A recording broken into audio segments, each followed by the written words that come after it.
Bon, donc on va démarrer notre deuxième séquence sur les questions de souveraineté.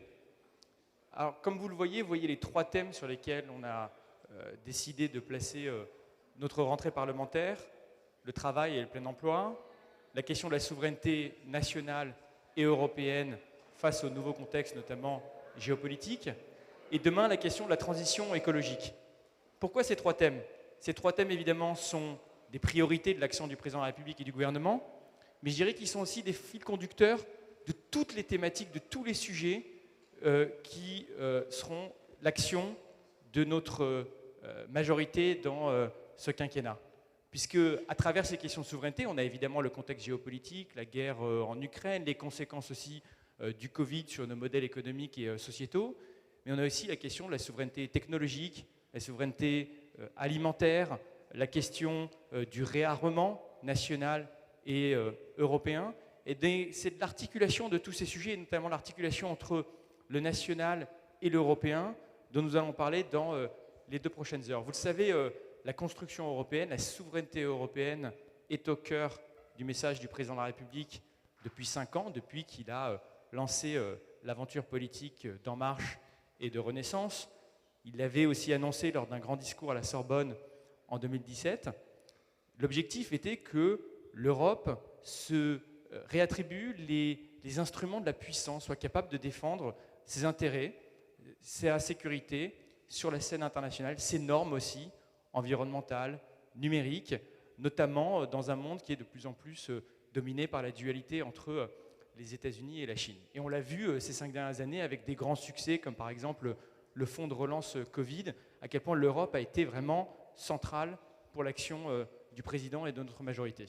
Là, aujourd'hui, on est dans un contexte qui rend cette urgence encore plus importante, qui est évidemment le retour de la guerre sur le continent européen, avec l'agression de la Russie contre l'Ukraine, les conséquences que ça a pour notre sécurité en tant qu'Européens et les conséquences que ça a pour le quotidien de nos concitoyens, et notamment la question de l'inflation, de l'augmentation des prix de l'énergie, qui déjà nous agite depuis plusieurs mois et qui va être un sujet central de la rentrée. Donc c'est sur ce sujet que nous avons décidé de plancher pour les 2 prochaines heures. Tout d'abord, en recevant l'ancienne ministre des Affaires étrangères espagnole, Arantxa González Laya. Je vous demande de l'applaudir parce que c'est vraiment un honneur pour nous de vous recevoir. Arantxa González, vous avez été secrétaire général adjoint des Nations Unies, ministre des Affaires étrangères récemment en Espagne. Vous êtes aujourd'hui la doyenne de l'école de relations internationales de Sciences Po, donc vous êtes à Paris. On va échanger avec vous dans les 20 prochaines minutes. Après, nous travaillerons au sein de 3 ateliers différents avec les députés, comme lors de la séquence précédente. Et puis, nous serons rejoints par 4 experts, vraiment parmi les plus avertis de ce sujet. Je les présenterai tout à l'heure pour échanger avec vous dans la 3e partie. Je propose, Arantxa, peut-être qu'on commence avec vous et avoir votre perspective avec plusieurs questions au fond. Déjà, quel est le contexte géopolitique dans lequel notre action politique va s'inscrire dans les 6 prochains mois? On sait qu'il va y avoir une interconnexion de plus en plus importante entre l'international, et notamment la guerre en Ukraine, et les conséquences pour nos concitoyens au quotidien. Quelles conséquences, évidemment, pour l'Union européenne? Puis après, quelles conclusions en tirer sur notre modèle de souveraineté? Je dirais d'ailleurs que l'une des originalités de notre famille politique, c'est de ne pas opposer la souveraineté nationale à la souveraineté européenne, mais au contraire, justement, de considérer que les deux se renforcent. Est-ce que ce sera toujours vrai dans les prochains mois et comment faire en sorte que ça le soit?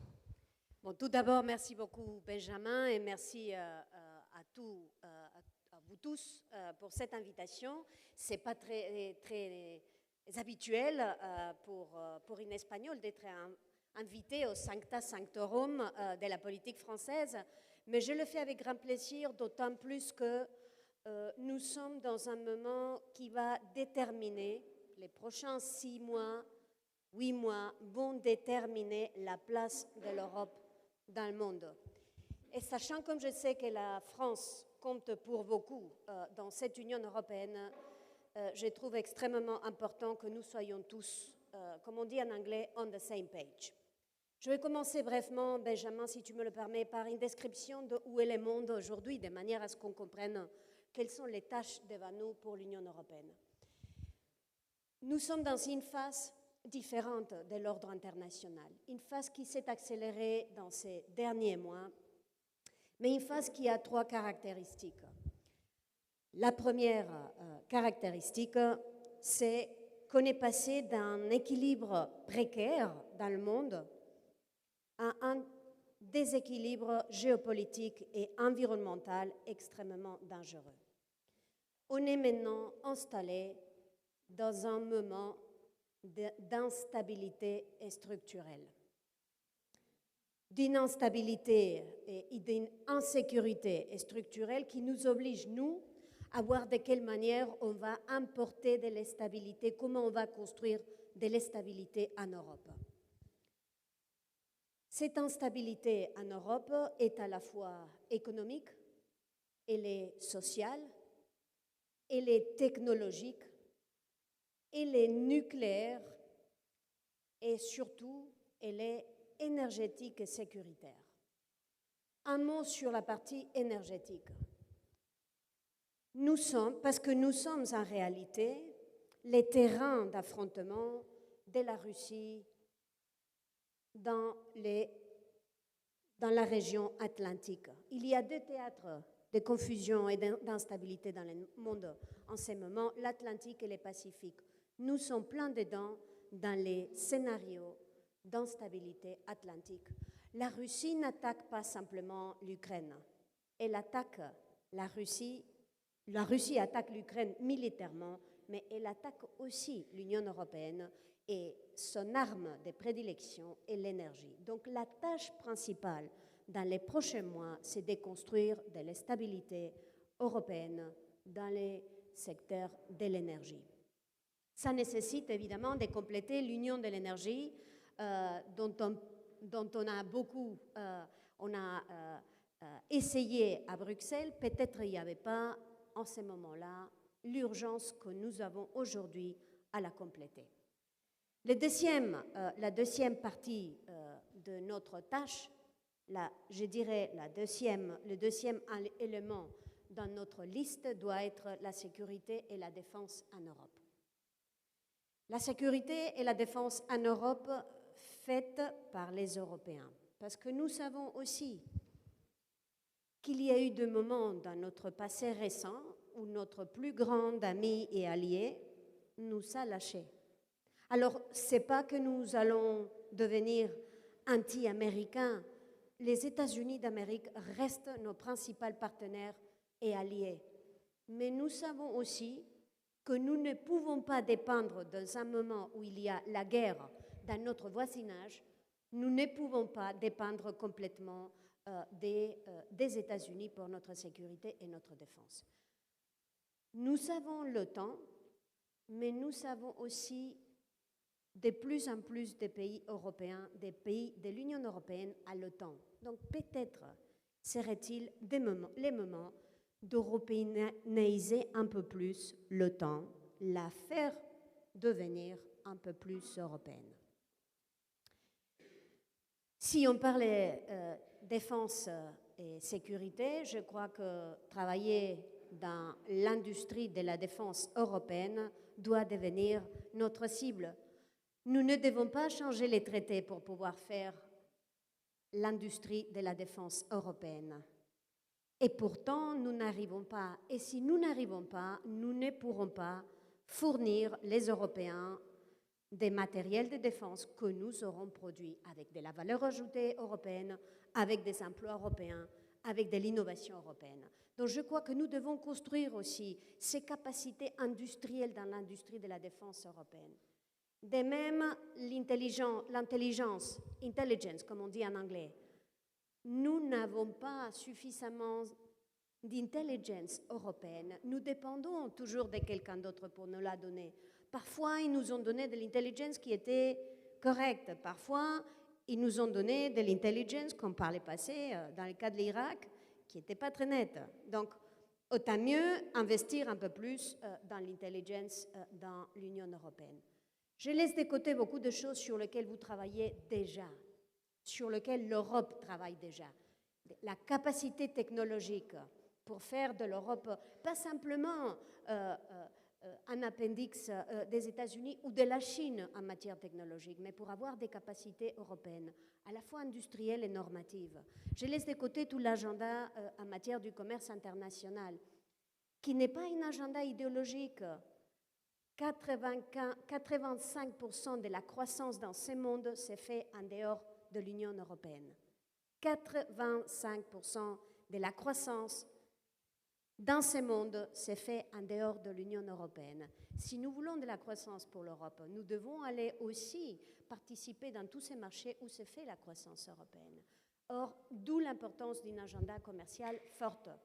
Si nous voulons garantir la vie des futures générations dans notre planète, il va falloir investir dans la décarbonisation et prendre l'agenda de décarbonisation au sérieux et la faire d'une manière juste, parce que nous savons qu'en Europe, il n'y aura pas un engagement citoyen, et l'agenda des transformations écologiques nécessite des citoyens s'il n'y a pas de la justice. Donc, il y a, c'est clair, une insécurité structurelle dans le monde et nous devons répondre avec plus d'autonomie stratégique ouverte européenne. En gros, Benjamin, avec ce que tu as appelé avec plus de souveraineté européenne. Moins on est souverain national et plus on est souverain européen et plus on est protégé en Europe. Le deuxième élément de ce monde, c'est la fossée qui devient plus large entre les pays développés et les pays en voie de développement. On était dans une période de grande convergence.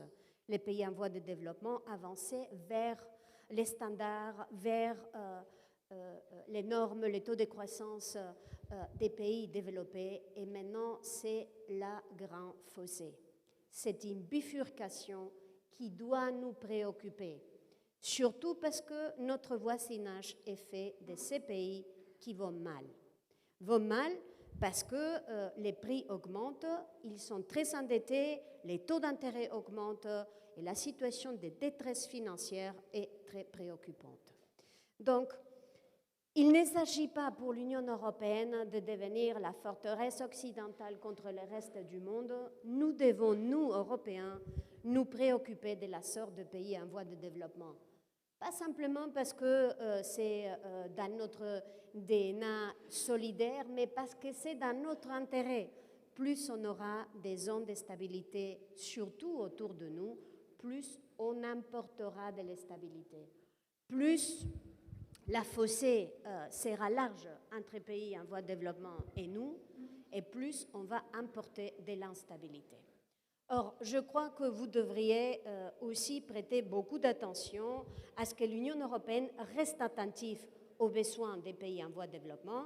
Évidemment, nous avons des relations particulières avec les continents africains, qui est notre voisin le plus proche, dont il faut aussi s'occuper et se préoccuper. Mais nous devons aussi aller au-delà. Nous avons l'Amérique latine, c'est le continent où nous allons pouvoir diversifier pour les ressources naturelles et les matières premières dont nous ne voulons pas dépendre exclusivement de la Chine. Beaucoup de ces matières premières se trouvent en Amérique latine. Donc, nous avons avec les latino-américains un agenda commun en matière de changement climatique. Nous avons un agenda commun en matière de multilatéralisme et nous avons des intérêts économiques aussi, eux chez nous, nous chez eux, qu'il faut auxquels il faut pouvoir mieux répondre y inclus par la voie du commerce international.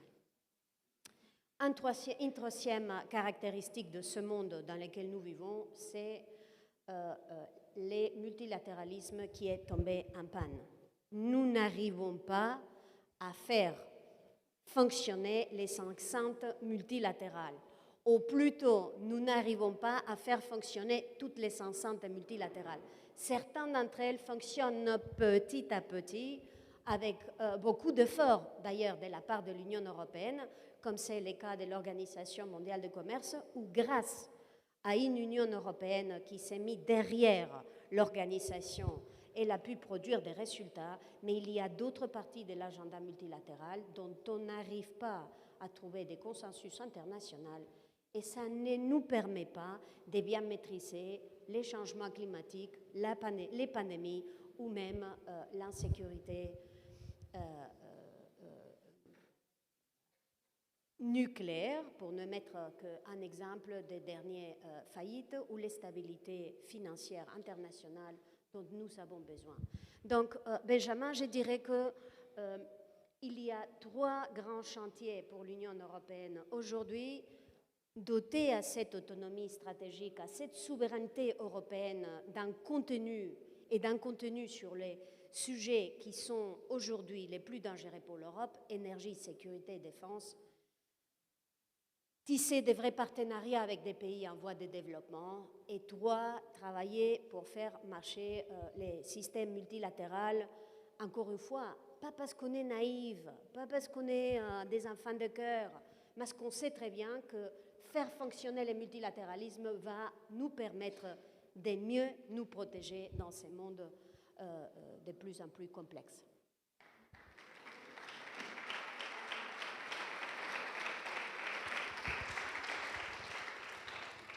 Merci énormément, Arantxa. Je pense que ça plante extrêmement bien le décor pour notre conversation sur la souveraineté, sur l'autonomie stratégique. Ce que je propose, c'est qu'on continue d'abord dans les ateliers avec les députés, avec toi aussi. Je pense qu'on passera d'un groupe à l'autre et qu'après, on puisse approfondir la conversation aussi avec nos experts tout à l'heure. Voilà. Donc là, j'ai la liste. Alors, pardon, parce qu'on m'a envoyé la liste selon les couleurs. Donc, qu'est-ce qu'on a ici ? Ceux qui sont en jaune vont avec Pierre-Alexandre Anglade en salle Sophia Antipolis.